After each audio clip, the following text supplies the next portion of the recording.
تو یہ حدیث جو ترمذی شریف کی ہے اس کو پورا کر لیتے ہیں، پھر دعا کر لیتے ہیں۔ اس کا کچھ حصہ میں نے آپ کو پرسوں کے درس میں سنا دیا تھا، جو اہم ترین حدیث ہے۔ حضرت علی رضی اللہ تعالی عنہ کہتے ہیں کہ نبی کریم صلی اللہ علیہ وسلم سے میں نے سنا، آپ نے فرمایا انہا ستکون فتنۃ، ان قریب زمانے میں فتنے آئیں گے۔ تو میں نے کہا یا رسول اللہ ان فتنوں سے بچنے کا راستہ بھی بتا دیجئے، کیا ہوگا؟ آپ نے فرمایا اللہ کی کتاب، اسی کے اس میں تم سے پہلے لوگوں کی خبریں ہیں، اس میں تم سے پہلے لوگوں کی سبق آموز اطلاعات اور واقعات ہیں اور خبریں ہیں، اور تمہارے بعد کی اطلاعات ہیں، یعنی اعمال و اخلاق کے جو دنیاوی اور اخروی نتائج و ثمرات مستقبل میں سامنے آنے والے ہیں، قرآن مجید نے ان سب سے آگاہی دے دی ہے۔ وَحُكْمُ مَا بَيْنَكُمْ، اور یہ تمہارے درمیان کے اندر ان مسائل کے اندر درست اور صحیح فیصلہ کرنے والا ہے جو تمہارے درمیان مسائل پیدا ہوں گے اور تمہارے درمیان اختلاف ہوگا۔ تو حق اور باطل اور صحیح و غلط کے بارے میں یہ قول فیصل ہے۔ اور وَمَا هُوَ بِالْهَزْلِ، اور یہ کوئی ہنسی مذاق نہیں ہے، فضول بات نہیں ہے، اور یہ فضول گویائی کی کتاب نہیں ہے۔ اور فرمایا من ترکہ من جبار قسمہ اللہ تعالی، جو سرکشی اور غرور کے ساتھ قرآن مجید سے منہ موڑے گا اللہ تعالیٰ اس کو توڑ کر رکھ دے گا۔ ومن ابتغى الہدی فی غیرہ اضلہ اللہ، اور جو قرآن کے علاوہ کہیں اور ہدایت کو تلاش کرے گا اللہ اس کو گمراہ کر دے گا، اس کے حصے میں سوائے گمراہی آئے گی، یعنی وہ ہدایت اور حق سے محروم ہو جائے گا۔ اور وہ حبل اللہ المتین، یہ اللہ تعالیٰ کی طرف سے ایک لٹکائی ہوئی رسی ہے، اللہ کے تعلق کو مضبوط اور وسیلہ کرنے کا سب سے بڑا ذریعہ قرآن ہے۔ وَهُوَ الذِّكْرُ الْحَكِيمُ، اور یہ محکم نصیحت نامہ ہے۔ وَهُوَ الصِّرَاطُ الْمُسْتَقِيمُ، اور یہ قرآن صراط مستقیم ہے۔ هُوَ الَّذِي لَا تَزِيغُ بِهِ الْأَهْوَاءُ، یہ وہ کتاب ہے اور وہ حق مبین ہے جس کے اتباع سے خیالات میں کجی پیدا نہیں ہوتی، کجی سے، ٹیڑے پن سے لوگوں کے خیالات اور لوگوں کا گمان محفوظ رہتا ہے۔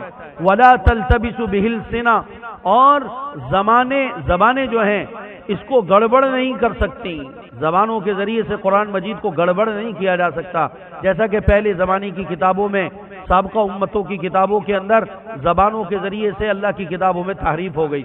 قرآن کے اندر کوئی قرآن کا حافظ یا قرآن کا قاری یا کوئی عام آدمی اس قرآن مجید کو غلط پڑھ سکتا ہے؟ بالکل بھی غلط نہیں پڑھ سکتا، پڑھے گا تو پیچھے سے فوراً لقمہ ملے گا۔ پڑھنے والے 70 سال کے مفتی صاحب اور لقمہ دینے والا 8 سال کا مسلمان کا بچہ، 8 سال کا مسلمان کا بچہ 50 سال کے مفتی کو ٹوک دیتا ہے۔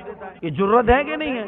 امام صاحب 50 سال سے نماز پڑھا رہے ہیں اور بچہ پیچھے کھڑا ہو گئے اور 10 سال کا بچہ 50 سال کے امام کو جو 50 سال سے قرآن پڑھا رہا ہے اس کو ٹوک دیتا ہے۔ یہ کتنی بڑی جرت ہے جو اس بچے میں اللہ نے پیدا کری، اور کتنی جیداری ہے، اس کو پرواہ نہیں ہے کہ امام صاحب بعد میں ناراض ہوں، کچھ بھی ہوں مفتی صاحب، لیکن پڑھ غلط رہے، میں ان کو آگے بڑھنے نہیں دوں گا، ان کو آگے جانے نہیں دوں گا۔ بار بار روکتا ہے، بار بار روکتا ہے۔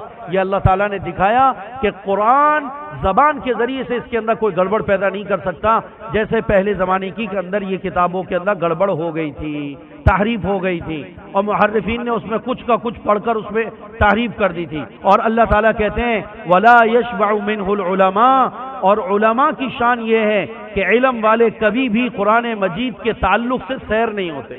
جتنا پڑھو، جتنا ترجمہ کرو، جتنا بیان کرو، جتنی تفسیر کرو، جتنا کہتے چلے جاؤ، کبھی بھی علماء کو دیکھیں گے آپ قرآن مجید سے سیر نہیں ہوں گے۔ ان کا دل چاہے گا کہ ہم گھنٹوں درس دیتے رہیں، لوگ تھک جاویں گے، درس دینے والا تھکے گا، ایسا ہے کہ نہیں؟ آپ بتائیں، میں تھکتا ہوں، آپ تھکتے ہیں؟ دعا کرنے کا جذبہ اندر آپ میں پیدا ہوتا ہے پہلے یا مجھ میں ہوتا ہے؟ یار مولوی صاحب دعا کرا لیں، ٹائم ہو گیا ہے، یہ اندر سے چل رہا ہوتا ہے نا، یار 7:30 ہو گئے، جانا ہے، آفس جانا ہے۔ یہ جذبہ میرے اندر پیدا ہوتا ہے، آپ کے اندر؟ سننے والوں، کہنے والا کبھی بھی نہیں تھکتا، گھنٹوں بیان کروا لو۔ تو اللہ تعالیٰ نے، نبی نے فرمایا وَلَا يَشْبَعُ مِنْهُ الْعُلَمَاءُ، علماء اس سے کبھی سیر نہیں ہوتے۔ وَلَا يَخْلُقُ عَنْ كَثْرَةِ الرَّدِّ، اور اس کو جتنی کثرت کے ساتھ بیان کرو اور جتنا اس کو کہتے چلے جاؤ اور جتنا اس کے اندر تدبر اور غور کرتے چلے جاؤ، کبھی بھی اس کو بیان کرنے سے اور اس کو بار بار پڑھنے سے یہ پرانا نہیں ہوتا۔ دوسرے تمام مطالعے پرانے ہو جائیں گے، دوبارہ پڑھنے کو ابے بھائی ہٹا اس کو، 10 دفعہ اس ناول کو میں نے پڑھا ہے، ہٹا یار اس کہانی کو میں نے 10 دفعہ دیکھی ہے یار، 10 دفعہ سنی ہے، کوئی اور بتا یار، کوئی اور چیز۔ لیکن قرآن مجید کو جتنا بھی پڑھتے رہو، کبھی یہ پرانا ہوتا ہے؟ طبیعتوں میں پرانگی آتی ہے؟ نہیں، کبھی بھی طبیعت میں پرانا پن نہیں آتا۔ اور ولا یقضی عجائبہ، اور قرآن کی ایک شان یہ ہے کہ قرآن پاک کے عجائب قیامت تک ختم نہیں ہوں۔ جو اس میں لگے گا، محنت کرے گا، اللہ قرآن مجید کے جو اسرار ہیں، رموز ہیں، اس کی باریکیاں ہیں، اس کے معانی و مطالب ہیں، اس کے معارف ہیں، اس میں موتی ہیں، اس میں لال ہیں، اس میں مرجان ہیں، جو جتنے غوطے لگاتا رہے گا، سمندر کی گہرائیوں سے جیسے موتی نکالے جائیں، قیامت تک ختم نہیں ہوں گے۔ غوطہ لگانے والے غوطے لگا لگا کر تھک جائیں گے، لیکن سمندر کے سیپی اور موتی کبھی ختم نہیں ہوتے۔ ایسے قرآن پاک کے اندر کبھی بھی قرآن کے عجائب ختم نہیں ہوں گے۔ هو الذی لم ينتهی الجن اذ سمعته، اور اس قرآن پاک کی ایک بڑی شان حضور نبی کریم صلی اللہ علیہ وسلم نے یہ ارشاد فرمائی کہ آپ نے فرمایا کہ اس قرآن مجید کے اندر اس کے عجائب میں سے ایک بات یہ بھی ہے کہ اس کی اپنی شان یہ ہے کہ جب جنات نے اس قرآن کو سنا نا تو جنات سنتے ہی بے اختیار بول اٹھے، انا سمعنا قرآنا عجبا یہدی الی الرشد فآمنا بہ، ہم نے قرآن سنا جو عجیب ہے، رہنمائی کرتا ہے بھلائی کی، بس ہم سب اس پر ایمان لے کر آ گئے۔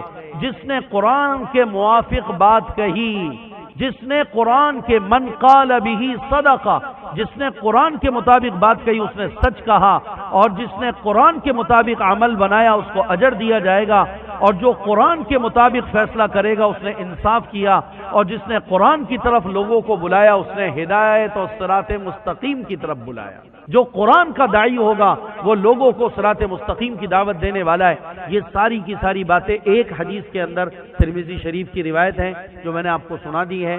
یہ روایت بڑی جامع روایت ہے، اس میں قرآن پاک کی ساری کوالٹیاں بیان ہوئی ہیں، صفات بیان ہوئی ہیں۔ اللہ تعالیٰ قرآن کا تعلق ہمیں موت تک کے لیے عطا فرمائے، اور اللہ سبحانہ و تعالیٰ قرآن کی سفارش ہمیں آخرت میں اور قبر میں بھی نصیب فرما دے، اور اللہ تعالیٰ دنیا میں قرآن پاک کے ساتھ ہمیں عمل کے ساتھ تعلق بنانے والا نصیب فرمائے۔ قرآن کا عملی تعلق ہمارا وہ ہے، تدبر کا، پڑھنے کا، پڑھانے کا، سیکھنے کا، سکھانے کا اپنی جگہ، لیکن اس کے ساتھ ایک بڑا تعلق ہے قرآن پر عمل کرنا۔